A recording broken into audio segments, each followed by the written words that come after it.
요리를 해야 되는데 칼을 무서워하는 거야. 이런 친구를 취사병에 보냈으니까. 칼질을 무서워하는 취사병 후임 최 보내주신 사연이고요. 안녕하세요, 저 손님. 도 군번 취사병 출신입니다. 제가 근무했던 중대는 3개월 텀으로 1소대, 2소대가 해양 경계초소를 들어갑니다. 물론 취사병도 갑니다. 밥은 해먹어야 하니까요. 인원은 간부와 타 중대, 운전병 포함 35명에서 40명. 제가 알기론 취사병은 50명당 1명으로 편제가 되니 당연히 취사병은 1명만 갑니다. 이건 오히려 좋았습니다. 저는 손도 빠른 편이고 삼시세끼만 빵꾸 없이 차려내면 간부들이 단 1도 신경 쓰지 않습니다. 그러니까 이것만 잘하면은 거의 터치 자체가 없는 거야. 혼자만 생활을 하고. 그렇게 상병 말이 되었고 한 명의 취사병 후임이 소초로 들어오게 되었습니다. 인수인계 해야 될 거 아니야. 상병 말이면 이제 병장 때부터 한두 달 정도 인수인계를 해주고 그 친구가 이제 취사병을 맡게끔. 중대장님께서는 얘가 좀 소심하고 그러니 좋게 잘 가르치라고 유선전화를 통해 신신당부를 하셨습니다. 그런데 느낌이 좀 쎄했습니다. 원래 저에겐 딱히 관심도 대화도 없으셨던 분이셨는데 말이죠. 얘를 만나보니 너무나 소심하고 소심한 걸 넘어서 말을 못하는 수준으로 작은 목소리로 겨우 네?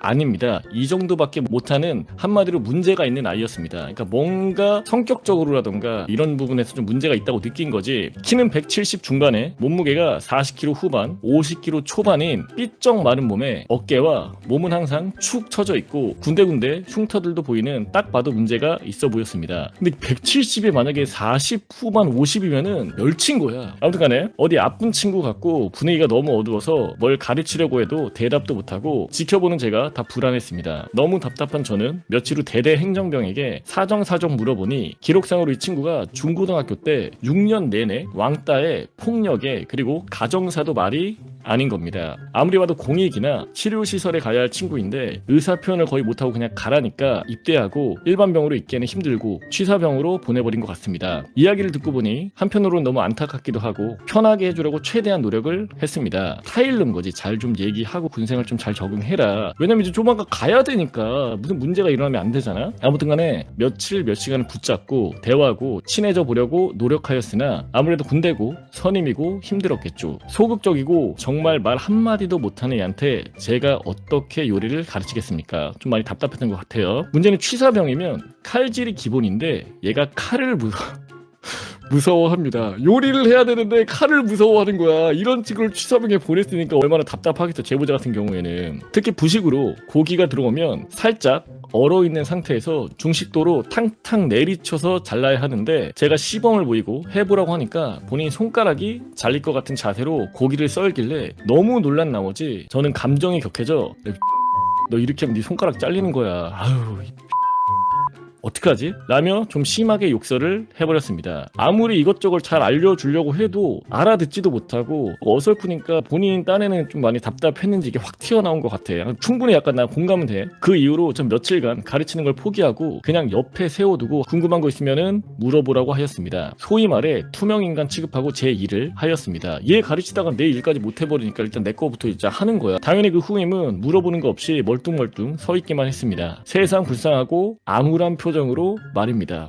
갑자기 내 군생활도 생각이 나는 게 제 후임 중에 저랑 동갑인데도 불구하고 너무 어리버리한 거야. 계속 알려줘도 알아듣지를 못하고 소위 말해 뭐 욕설이라던가 그런 것들을 하면은 표정이 진짜 세상 불쌍한 표정으로 날 쳐다봐. 근데 나 속으로는 친구잖아. 친구인데 저 표정으로 쳐다보니까 안타까우면서도 너무 답답한 거야. 약간 이제 그런 마음일 거라고 생각을 해요. 더 이상 말도 못하는 통나무에게 일을 가르치다가는 제가 정신병이 걸릴 것 같았습니다. 이후 며칠이 지나고 친한 후임이 담배 피자고 부르더니 저에게 갑자기 쪽지 하나를 주더군요. 그 친구는 상병이 꺾여 한참 실세인 친구였습니다. 그 친구가 준 쪽지는 마음의 편지였고 내용은 제 부사수 취사병이 평소 너무 음침하고 지저분하고 그래서 이런 사람이 하는 밥을 먹고 싶지 않다. 박이병이 초소에서 취사병을 하지 않았으면 좋겠다라는 내용의 마편이었습니다. 친한 후임이 이걸 어떻게 발견한 건지 마음의 편지함을 뒤진 건지는 중요하지 않았습니다. 제가 2-3주간 정신병 걸릴 만큼 스트레스 스트레스 참아가며 가르치고 있는데 이따위 마편을 누가 쓴 건지 진짜 머리 꼭지가 돌아버려서 저는 평소 친한 간부에게 부탁을 하여 수양록인가 하는 일기장과 같은 기록지가 있었는데 그걸 점검한다는 핑계로 필적 대조를 하였습니다. 이 수양록 이후에 나왔던 게 이제 소낙이라고 해서 소중한 나의 병영일기라는 거예요. 아마 2010년대에 나온 것 같은데 정확히 몇 년도에 나온지는 모르겠네. 아무튼 간에 친한 간부, 친한 상급 후임 저 3명이서 필적 대조를 하는데 아무리 뒤져도 도저히 안 나오는 겁니다. 2번, 3번을 훑어봐도 미음과 지읒을 이렇게 특이하게 쓰는 사람은 없었습니다. 그래서 저는 설마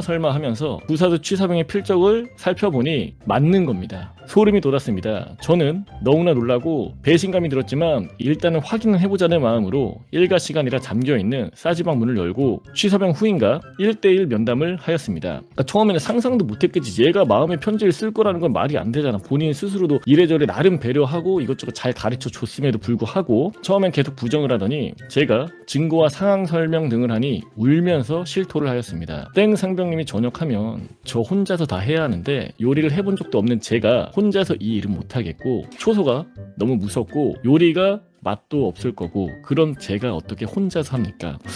혼자서 하는 거에 대한 자신감이라던가 그런 부분들이 좀 상당히 많이 떨어져 있는 것 같고 뭔가를 좀 많이 두려워하는 것 같아요. 이런 이야기를 중얼중얼 울면서 실토했습니다. 저는 이 사실을 중대장님께 보고하고 새로운 부사수를 보내줄 것을 요청했습니다. 그 당시 친한 간부는 저보다 화를 내며 이 새끼 근무 태만에 자작극이고 영창 보내야 된다며 화를 내시는데 그래도 저는 조금이나마 정은 들었다고 원래 마음이 아픈 아이니까 그냥 빨리 보내고 새로운 부사수 키우는 게 우선이라고 진정을 시켰습니다. 병사가 그 간부님을 진정을 시킨 거야. 너무 업되셔가지고 간부님께서 빡치니까 중대장님께도 그냥 그린캠프나 다른 부대 전출을 이야기를 드려봤습니다. 그러나 중대장님은 더 화를 내시더니 이놈 가만두지 않겠다고 연대 헌병대로 넘겨버리신 겁니다. 여기는 간부님들이 아무래도 좀 파이팅이 넘치시는 것 같아요. 보통은 약간 좀 자제를 시키시는데 저는 그런갑다 하고 며칠 잘 보내고 있는데 비 오는 날 갑자기 대대 주임원사님이 방문하시더니 저한테 짐을 싸라는 겁니다. 사정을 들어보니 저는 경악을 금치 못했습니다. 그 부사수 취사병이 헌병대에서 조사를 받던 중 제가 폭언을 하였고 그렇게 칼질을 하면 네 손가락이 날아간다며 칼질을 어떻게 해야 하는지 알려주는 과정에서 칼로 위협을 받는 느낌이었다는 말도 안 되는 진술을 하였던 겁니다.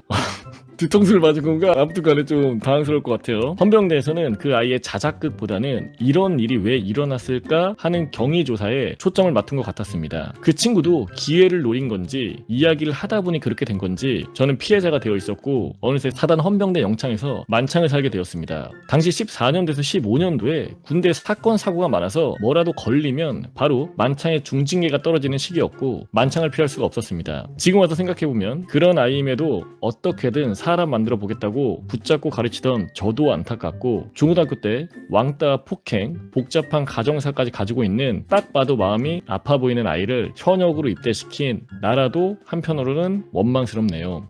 제보자 입장에서는 솔직히 말년에 어떻게 보면 이제 영창을 갔다 온 건데 근데 이 친구 성격상으로는 뒤통수를 치거나 그랬던 건 아닌 것 같고 이제 조사하는 과정에서 하다 보니까 얼떨거리에 걸려서 제보자가 그렇게 이제 영창까지 간 거 아닌가 그렇게 좀 생각이 되는데 아무튼 간에 좀 안타까운 사연이었습니다.